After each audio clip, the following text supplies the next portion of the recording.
Odell Beckham Jr. and Lamar Jackson probably going to be a thing, it feels like, at this point. Is that how you're reading the situation, AJ Hawk? I would imagine. I mean, I'm sure you guys have gone over it, but why would OBJ go there? If not, obviously they gave him a great deal, but if he's not confident Lamar is there, would he have signed? You know, that's an interesting dilemma because they give him $15 million guaranteed. Yeah. And that's, you know, I think we're all incredibly pumped for Odell Beckham Jr. Yeah. That means that the Ravens believe, after what they've seen at his workout out in Arizona, that this is the same Odell Beckham Jr. that would have been a Super Bowl MVP if he would have been able to make it through the entire game. He obviously blows his knee out in the middle of it, which was devastating to watch. All of us that have followed the Odell Beckham Jr. story and have become a fan of his, I like that he's just one-on-one, and he's fucking electrifying. He is so good at the football. All of his teammates seem to love him. That is kind of the way it goes. Coming out of Cleveland, everybody assumed, like, oh, maybe his teammates don't love him. Stefanski, literally as soon as he saw him 2 weeks ago at the league meetings, he goes, oh, O's here? Goes up, daps him up. Obviously, him and Landry get along very well. Everybody else has spoke glowingly of him. For whatever reason, it just didn't work in Cleveland. He goes to Los Angeles. Everybody loves him. Sean McVay's feeding him the ball every single week. Cooper Kupp and him were obviously a tag team that were fantastic, but he scored a touchdown every single fucking game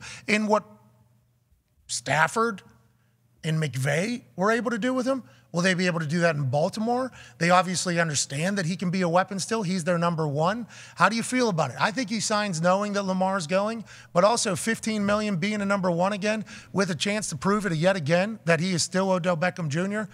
And I don't know. Do you think it means Lamar deal is done in Odell Beckham Jr.'s eyes? Is that how you read it? No, I don't think the Lamar deal is done. I believe that he has to feel pretty confident that it will get done. I think that's why he went there. And obviously it's a big deal that he gets $15 million guaranteed. Hell yeah. He's slotted in as number one guy instantly from day one, which I don't know many other teams where that would happen. So there's a lot that goes into it. But yeah, I mean, Odell still wants to win, though. He wants to win games. He wants to get balls thrown his way. Yeah, it's not good whenever you lose. And remember, the last time he was with this offense coordinator, had like 100-some targets through the season. First year in the Cleveland Browns organization before Monken left to go down and coach Georgia to a couple national championships. Now he's back in the NFL. Pac-Man, I don't know your relationship with OBJ or Odell Beckham Jr. What are your thoughts on them coming together? And do you think he thinks that the Lamar deal is definitely happening? I think he thinks the Lamar deal is going to happen, but this is a good deal for OBJ. Great. Let's talk about that. Unreal. What part of an agent does this play in? I don't know. I seen the thing in the club where they was out having a great time. If I would have been Lamar, I'd say, hey, man, who did that deal? Because it's an unbelievable deal. He got a chance to make $20 million. Nobody in free agency have got more money than him, really pretty much guaranteed, that's haven't played in the whole year. So, like this is a big deal for Lamar. I mean, for OBJ. I think this is good, though. I do think it's been some talks between him and Lamar, if I had to bet, like, hey, look, I'm close to getting it done. Yeah, because Lamar's with him the night he signs and talks to him beforehand. OBJ had to test the temperature, you would think. You test the temperature on your – are you going to sit out? People are saying you're sitting out a year. But maybe just – He did give the Jets. Go ahead. He did give the Jets another chance. So, like, is that on the other side? Is that, like – he just wanted to play with Rodgers more, even though that deal's not done yet? Or he's trying to get more money. Yeah, I think he saw $15 million and was like, I'm going to be a number one. Yeah, gotta go get it. Snoop made the Pro Bowl last year. Right. Monken is a guy that uses me in his offense.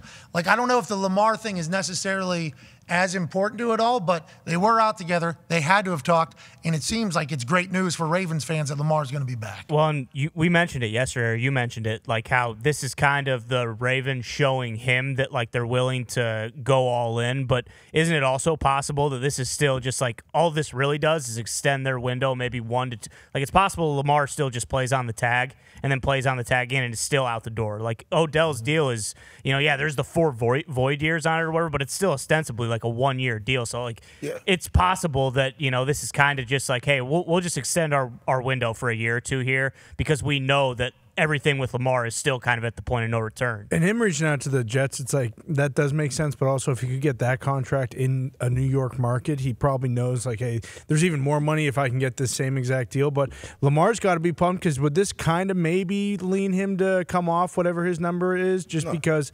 incentive-wise he wouldn't feel better about the passing numbers with Odell? Hell no, Lamar not coming off his number. He was guaranteed. Right. He might have told OBJ, hey, look, I'm going to go and play for this $43 million. Now, that's might been a conversation. Hey, look, we're going to go play 1 year, bro. No, the franchise? Yeah. Yeah, we'll just do one more year. Yeah. See how it goes. And if we win, the next deal is going to be big for both of us. That's why I was actually enjoying while I was on hold listening to you guys and Pac-Man breaking this down because, look, let's just – I'm not the smartest guy in the world. Well, I just pretty close. Well, Up there. I can read the things that people write. So the last thing we heard from Lamar Jackson was, thank you, everybody in Baltimore. I will always love you. Goodbye. That's the last thing we heard from Lamar Jackson. Then the next thing that I saw when they signed Odell was, look who we got. So he's still considering himself part of we. Everyone I've had on Get Up the last couple of days says that they do not believe that Odell would have gone to Baltimore without some assurance from Lamar that he was coming back. Here's the only thing I will say. I cannot believe that the entire National Football League is going to let Lamar Jackson be available and never make any move at it. We have one big benchmark to come. It's 2 weeks from Thursday, and someone is not going to get the quarterback they want. Like Mel Kiper is now projecting Tennessee to go trade up and get and get Anthony Richardson. You're going to trade up and get Anthony Richardson, who, if everything goes perfectly, in 2 years will be 3/4 as good as Lamar Jackson has been. Someone explain that to me. Why would you're going to have to trade up 8 spots? You're going to give up just about as much as it would cost you to trade for Greeny. Yeah, but Greeny, that GM, right? Drafted. That GM saw it. This is a brand new GM, right? Their vision, their team, they build it. You know, I think that's kind of something that some of these new GMs potentially think about too, Greeny, don't you think? Right. No, those are stupid things to think about. They should only be thinking about winning. Humans, They're though. really Humans. good ones. Humans, egos. These humans, their job is to figure out the best way to win. There has never been a player like Lamar Jackson, which is to say there has never been a quarterback who hasn't even entered his prime of his caliber who was suddenly available. Hendon Hooker is going to be a first-round pick in this draft in 2.5 weeks. Hendon Hooker is 25 in January. He'll be 26. Lamar Jackson is 26. This doesn't make any sense to me. And I keep coming back to your Colts, and we talked about this the last time I was on here with you guys. Hell yeah. The Colts and Mel's latest mock draft are going to take Will Levis. Will Levis is the ultimate roll of the dice. Maybe he winds up being terrific. We'll see. But there is no certainty in that whatsoever. They could sit tight at 4 and take him most of the – like when I'll tell you guys a quick story. We did a 5-hour Zoom last Thursday. It was me, Booger, Mel, Louis Riddick, Susie Culber, and all of the staff, everyone from the production team of doing the NFL draft. We did our own mock draft, meaning everyone sort of selected players. Will Levis went 16th in that. All of a sudden, the Colts are going to take him 4 because the 3 guys everybody wants are already gone. That doesn't make any sense to me at all. That feels like such a randomness of allowing, well, who was in there? Who was in there? Who was in there? Booger, I heard. Louis Riddick. The people who host the draft. So it was Louis Riddick, Booger McFarland, Mel Kiper, Susie Culber, and me. That's who does the draft on ESPN. And Will Levis wound up going 16 in that. So fourth round of your guys' draft Zoom. In theory, I mean, it was a mock draft. It wasn't a fantasy draft. It's a mock draft. But you understand what I'm saying. He is at best a mid-first round player. In a real universe where we didn't overvalue quarterbacks to the degree that we do now, he probably wouldn't even go in the first round. There were so many questions about him. And yet the Colts are going to build their future around him when Lamar freaking Jackson is sitting there available for probably not much more than it would cost you to trade up in this draft and some money. You're making a lot of sense. I don't understand it at all. Yeah, well, Will Levis, just to be clear, if he becomes an Indianapolis Colt, pumps your hair, pal. Yeah. He's jacked. Jocked. He's so jocked. With that being said, Lamar Jackson is a Colt. Fucking ecstatic that you're here. That'd be cool. Are you aware, by the way, of Will Levis's mayonnaise eating quirks? Yes, he puts mayonnaise in his coffee and eats bananas with the peel on them. Yeah, he's a That's unique questionable. He's an independent. Yeah, he's an anomaly.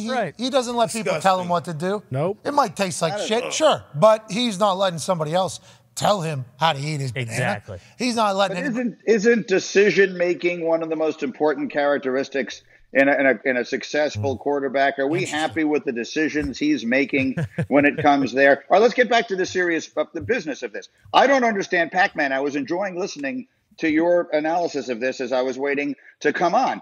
Has Lamar Jackson told Odell, I will be there this year? That's what I can't find out. I know they went out Sunday night. I know he posted the screenshot of the FaceTime.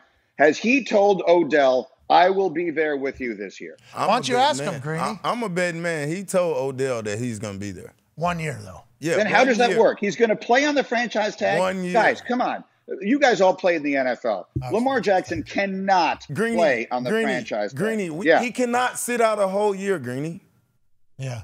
He cannot do that. He can Greeny. force his way out of his situation. I mean, he cannot allow himself I guess he to could, but play he's not on that tag. Greeny, he's been trying to force his way out the whole time. It haven't worked. And he's not that type of guy. Like, he would have to be a full-blown asshole to force his way out of there. He would have to show up and make it uncomfortable, which I think is, like, completely against his nature. Like, Or he could just take it all the way out of the limit. If he doesn't sign the franchise tag, they can't do anything to him. He doesn't have to show up and pretend but then he has to have sit a out hamstring. That's what we're saying. He though. could just tell those guys, I'm not going to play. But eventually, they wouldn't trade him rather than just keep him there and get absolutely nothing.